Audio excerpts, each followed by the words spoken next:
ایک مرتبہ کا واقعہ ہے، سیدنا ابو درداء رضی اللہ تعالیٰ عنہ، ایک صحابی رسول ہے، سرکار کی اقتداء میں نماز پڑھ رہے ہیں، 5 وقت کی نماز، جمعے کی نماز، اور ایک وقت آتا ہے کہ فجر میں جیسے ہی آقا سلام پھیرتے ہیں، سیدنا ابو درداء سب سے باہر در۔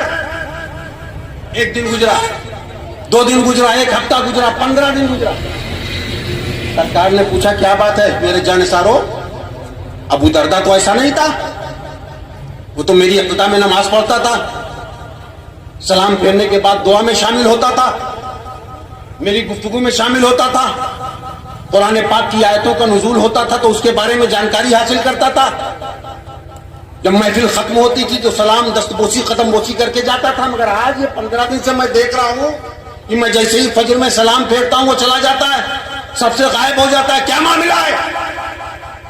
صحابہ اکرام سرکار کی بارگاہ سے نکلے، اپنے اپنے کاموں میں مشغول ہو گئے، بھول گئے۔ 15 دن اور گزر گیا، 15 دن گزرا، پھر سرکار نے پوچھا میرے جانثارو کیا بات ہے، آج 1 مہینہ ہو رہا ہے، کچھ دن زیادہ ہو رہے ہیں، مگر ابو درداء کی حالت نہیں بدلی، اس کی کیفیت نہیں بدلی، میں فجر میں جیسے ہی سلام پھیرتا ہوں ابو درداء غائب ہو جاتا ہے، دعا میں شامل نہیں ہوتا، میری گفتگو میں شامل نہیں ہوتا۔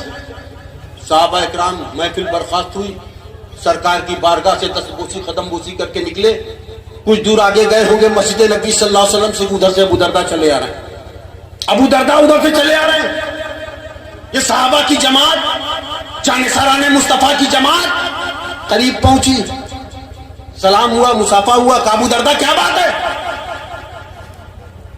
تمہارے حالات اچھے نہیں نظر آ رہے ہیں، کیا تو گمراہ ہو گیا ہے، آقا سے محبت میں کمی آ گئی ہے، آقا فجر میں سلام پھیرتے تو سب سے نکل جاتا ہے، دعا میں شامل نہیں ہوتا، آقا کی مجلس میں نہیں بیٹھتا، کیا وجہ ہے، کیا معاملہ؟ سیدنا ابو درداء رضی اللہ تعالیٰ عنہ رونے لگتے ہیں، ان کی آنکھ سے اشک رواں بہنے لگتا ہے، رخسار آنسوؤں سے تر، اور آنسو ٹپک ٹپک کر کے کرتے کا پیرہن بھگو رہا ہے۔ صحابہ اکرام حیرت میں پڑ جاتے، تعجب میں کتنا پوچھا یہ رونے لگا، ابو درداء تم رو رہے ہو، کیا بات ہے؟ سیدنا ابو درداء رضی اللہ تعالیٰ عنہ سسکیوں میں بیان کرتے کہ اے میرے آقا کے جانثارو، اے میرے آقا کے چاہنے ماننے والوں، عاشقوں، یہ تمہارا بھائی اس وقت جس امتحان میں مبتلا ہے، اگر تم بھی مبتلا ہوتے تو تمہارا بھی یہی حال ہوتا، تمہاری بھی یہی کیفیت ہوتی۔ کا کیا کیفیت؟ جانتے ہو نا کہ میرے گھر کے بغل میں یہودی کا گھر ہے، کہا اس کے آنگن کی دیوار اور میرے آنگن کی دیوار ایک ہے، کہاں ایک؟ کہا اس کے آنگن کی دیوار سے سٹا ہوا ایک کھجور کا درخت ہے اس کے آنگن میں، کہاں بالکل۔ کہا جانتے ہو نا کھجوروں کے خوشے پک گئے ہیں، رسے بھر گئے۔ میرے ایمانی بھائیوں غور کرنا، اپنی حالتوں کو دیکھنا اور اس ایمانی واقعے کو یاد رکھنا، تاکہ کل سے ہماری بھی اگر یہ برائی ہو ہمارے اندر بھی یہ عادتیں ہوں تو اللہ تبارک و تعالیٰ اپنے محبوبین کے صدقے میں اس عادتوں سے ہماری کنارہ کشی اختیار دور کر دے۔ سیدنا ابو درداء رضی اللہ تعالیٰ عنہ فرماتے ہیں کہ رات میں جب باد سموم کے جھونکے چلتے ہیں، کھجوروں کی ٹہنیاں آپس میں ٹکراتی ہیں، وہ پکے ہوئے کھجور کے خوشوں سے بھی ٹکراتے ہیں تو کھجور گرتے ہیں، کچھ تو اس یہودی کے آنگن میں گرتے ہیں، کچھ میرے آنگن میں گرتے ہیں، کچھ میرے آنگن میں گرتے ہیں۔ میں اس خوف سے کہ میری بیوی جاگ نہ جائے، آنگن میں جائے اور اس یہودی کی گری ہوئی کھجوروں کو کھا لے، میرے بچے جاگ جائیں اور آنگن کا دروازہ کھول کر کے آنگن میں جائیں اور ان گری ہوئی کھجوروں کو کھا لیں تو ان کے ایمان میں فرق ہو جائے گا،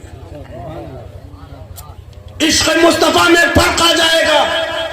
آج میرے عزیز، اے غلامان مصطفیٰ، ہم لوگ ہیں نکلے موہنا کی بازار میں سودا لینے کے لیے، بیوی نے بھیجا کہ جاؤ سبزی لیتے آؤ، سبزی لینے کے لیے نکلے، مارکیٹ میں پہنچے، دیکھا مٹر کی پھلی کا ڈھیر لگا ہوا، مٹر کی پھلی کا ڈھیر لگا ہوا، دکان پر بے ساختہ قدم بڑھ گیا، پہنچے، گھر سے کوڑے میں ہاتھ ڈالا، مٹر کی پھلی اٹھایا، چھلکا چھلا دانا منہ کے اندر، بولو میرے بھائی ہے کہ نہیں؟ وہاں دیکھو کہ اگر ایک کھجور کھا لیا بنا اجازت کے تو ایمان میں فرق آ جائے گا، عشق مصطفیٰ میں فرق آ جائے گا. اور یہاں ہم لوگ گئے بازار، مٹر کی پھلی کے ڈھیر سے اٹھایا اور کھا لیا. بچے نے کہا ابا جا رہے ہو نا، ادھر سے چنیاں بادام لیتے آنا، مونگ پھلی. ہاں میرے چھٹکوا نے کہا ہے نا، چھوٹے بچے نے کہا نا اس کی خواہش کو پورا کرنا ہے. بازار پہنچے، ٹھیلے پر مونگ پھلی والا گرم گرم مونگ پھلی بھونج رہا تھا. اے بھائی مونگ پھلی والے کیا بھاؤ مونگ پھلی ہے؟ وہ جواب دیتا کہ کورے کے ڈھیر پر آپ کا ہاتھ گیا، مونگ پھلی اٹھائی، چھلکا توڑا، دانا منہ کے اندر. بولو بھائی، حال تو یہاں تک پہنچ گیا ہے کہ کھیت کی پگڈنڈیوں سے ہم گزرتے ہیں، پکا ہوا ٹماٹر نظر آ گیا، ادھر ادھر نگاہ دوڑائی، ٹماٹر توڑ کر کے جیب کے اندر. بولو بھائی ہے کہ نہیں ہے؟ اور وہاں دیکھو سیدنا ابو دردہ رضی اللہ تعالیٰ عنہ کو کہ اگر ایک کھجور کھا لیں گے تو ایمان میں فرق آ جائے گا، عشق مصطفیٰ میں فرق آ جائے گا. تو اے میرے آقا کے چاہنے والوں، اسی لیے میں جیسے ہی آقا سلام پھیرتے ہیں تیزی کے ساتھ اپنے گھر کو جاتا ہوں، آنگن کا دروازہ کھولتا ہوں، ان گری ہوئی کھجوروں کو بٹورتا ہوں، اور جب یہودی جاگ جاتا ہے تو اس کی کھجوریں لے جا کر کے اسے واپس کراتا ہوں. اس کی کھجوریں لے جا کر کے. اور یہاں اگر رات میں دروازے پر کسی کی سائیکل کھڑی ہو تو سائیکلیں کا پتہ نہیں چلے گا. بولو بھائی، موٹر سائیکل کا پتہ نہیں چلتا تو سائیکل کا کیا پتہ؟ غور کرو میرے عزیزوں، اپنے گریبانوں میں ہم اور آپ جھانکیں، اپنی کیفیت کو دیکھیں، اپنی حالت کو دیکھیں، پھر غلامی مصطفیٰ کا دم کریں. پھر ہم کہیں کہ ہم غلام مصطفیٰ. سیدنا ابو دردہ رضی اللہ تعالیٰ عنہ ہچکیوں میں رو رو کر کے سارا واقعہ بیان کرتے ہیں. صحابہ اکرام فرماتے ہیں کہ اے ابو دردہ، اب تو اس تعلق سے ہم لوگ کچھ نہیں بول سکتے، جاؤ آقا کی بارگاہ میں جاؤ، آقا بہت ناراض ہے، 1 مہینے سے تجھے پوچھتے ہیں. سیدنا ابو دردہ رضی اللہ تعالیٰ عنہ لڑکھڑاتے ہوئے قدموں کے ساتھ آقا کی بارگاہ میں پہنچتے ہیں، سلام کرتے ہیں، دستبوس ہوتے ہیں، قدم بوس ہوتے ہیں، ہاتھ جوڑ کر کے کھڑے ہو جاتے ہیں. سرکار کی نگاہ رحمت اٹھتی ہے، حضرت سیدنا ابو دردہ رضی اللہ تعالیٰ عنہ کانپ جاتے ہیں. ابو دردہ کیا بات ہے؟ آج 1 مہینہ ہو گیا، فجر میں جیسے ہی میں سلام پھیرتا ہوں تو سب سے نکل جاتا ہے، میری دعا میں شامل نہیں ہوتا، میری گفتگو میں شامل نہیں ہوتا، کیا وجہ ہے، کیا معاملہ؟ سیدنا ابو دردہ رضی اللہ تعالیٰ عنہ تو رو ہی رہے تھے، سسکیاں اور تیز ہو. ابو دردہ تم رو رہے ہو، کیا بات ہے؟ بولو تو صحیح، کیا پریشانی، کیا مصیبت تجھ پر آئی؟ بیمار ہو، بیوی بیمار ہے، بچے بیمار ہیں، کوئی اور بات ہے، تو مقروض ہو؟ کہا نہیں یا رسول اللہ، نہ بیوی بیمار ہے، نہ بچے بیمار ہیں، نہ آپ کا یہ غلام مقروض ہے. میرے آقا اگر مقروض ہوتا تو آپ اس غلام کے لیے تو کافی تھے، آپ تو مالک و مختار ہیں میرے آقا، آپ تو ہم سب کی زندگی کے نگہبان ہیں میرے آقا، میرے ان داتا. آپ کا یہ غلام اس وقت بہت بڑے امتحان میں پھنسا ہوا. کیسا امتحان؟ سیدنا ابو دردہ رضی اللہ تعالیٰ عنہ پورا واقعہ بیان کرتے. کہا اچھا یہ معاملہ ہے؟ کہا جی. تو وہ کھجور کا درخت تم خرید کیوں نہیں لیتے؟ وہ کھجور کا درخت اس یہودی سے خرید کیوں نہیں لیتے؟ اے میرے آقا، جس کی حیثیت سے زیادہ بولی لگا دیا. انتہا یہ ہوئی کہ آپ کے اس غلام نے بغیر اجازت اپنے آپ کو اس کی غلامی میں پیش کر دیا. میری آقا کی بارگاہ سے مجھ کو دور مت کرو، ان کے ساتھ چند ساتھ مجھے بیٹھ لینے دو، میری نگاہیں ٹھنڈی ہو جائیں گی، میری روح آسودہ ہو جائے گی، مجھے میرے آقا کی بارگاہ سے دور مت کرو. وہ یہودی تیار نہیں ہوا، میرے آقا اکڑ گیا، تو میں نہیں بیچنے والا، تو چاہے اپنی غلامی میں مجھے پیش کر دے مگر میں وہ درخت نہیں دینے والا. کہا اچھا ایسا بولا؟ ہاں ایسا بولا. کہا ابو دردہ چلو پھر میں چلتا ہوں، چلو پھر میں چلتا ہوں. بولو ایسا آقا کسی کو ملا ہے؟ ایسا مولا کسی کو ملا ہے؟ ایسا نبی کسی امت کو ملا ہے؟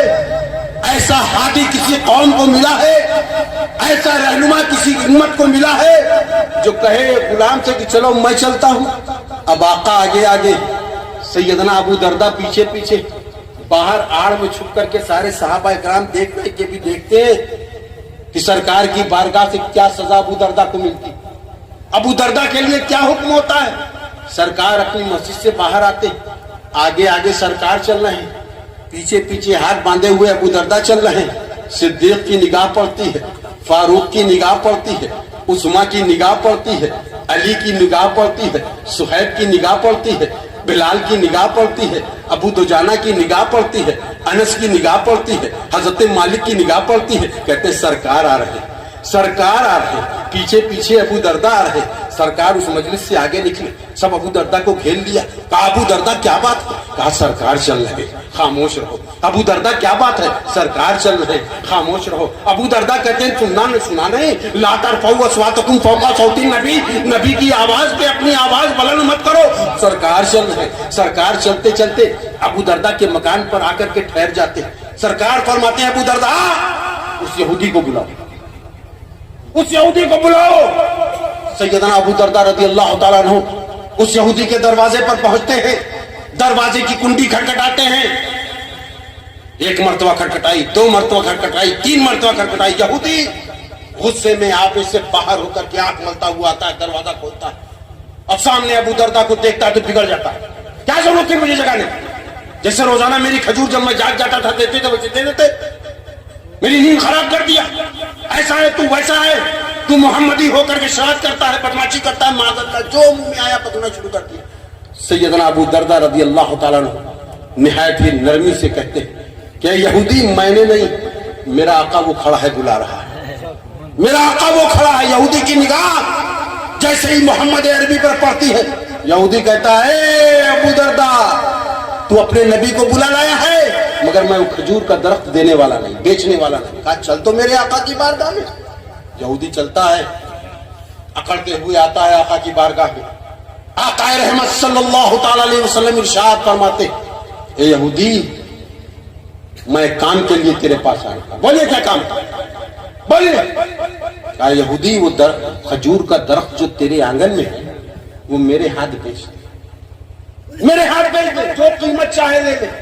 یہودی کہا نہیں میں بیچنے والا نہیں، بیچنا ہوتا تو ابو دردہ کے ہاتھ بیچ دیا ہوتا، میں نہیں بیچنے والا. سرکار کی رحمت کاملہ جوش میں آئی. سرکار نے فرمایا ہے یہودی اس ایک کھجور کے درخت کو تو جنت کے بدلے میں بیچ دے. بولو بھائی، بولو بھائی، اس ایک کھجور کے درخت کو جنت کے بدلے، جنت کے بدلے. اسے سنا ہوگا شام کے علاقے کا واقعہ. ایک بیوہ سیدانی، ایک بیوہ سیدانی مجبور، لاچار، غریب، دو ننھے بچوں کو لے کر کے ان کی پرورش کر رہی تھی، بیمار پڑ گئی.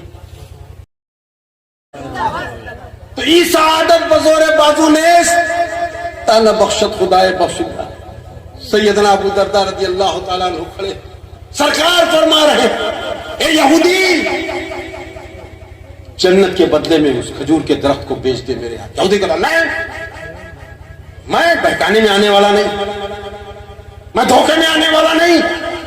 قربان جاؤ صدیق اعظم کی صداقت کے اوپر.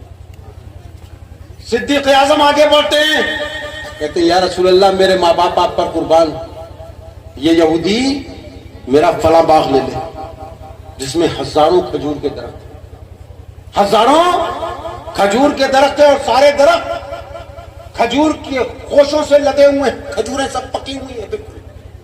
اور یا رسول اللہ اس میں مٹی کا ایک مکان بھی ہے، اور یا رسول اللہ اس میں ایک میٹھے پانی کا کنواں بھی ہے.